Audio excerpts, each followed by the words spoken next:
Vecākos jūsu starpā tad nu pamācu es arī būdams vecākais un Kristus ciešanu līdzinieks un nākamās godības dalībnieks.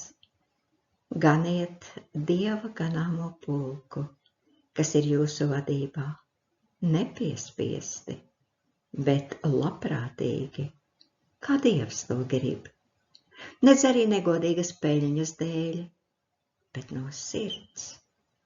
Ne kā tādi, kas grib valdīt pār viņiem piešķirto daļu, bet būdami par priekšzīmi ganāmām pulkām.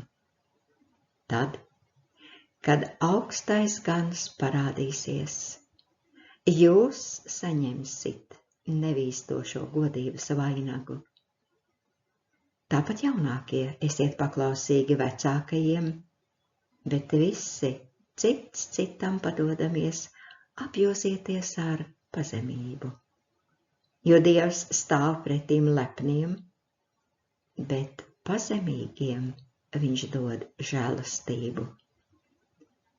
Tad nu pazemojieties apakš Dieva varenās rokas, lai viņš jūs paaugstinātu savā laikā.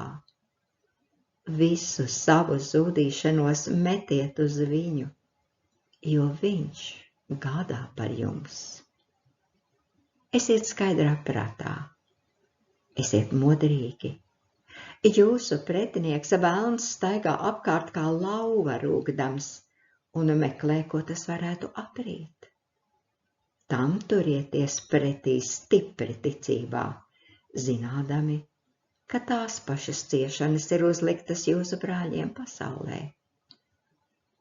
Bet visas žēlastības Dievs, kas jūs Kristu ir aicinājis savā mūžīgajā godībā, tas jūs pēc īsām ciešanām pats sagatavos, stiprinās, spēcinās, darīs pastāvīgus.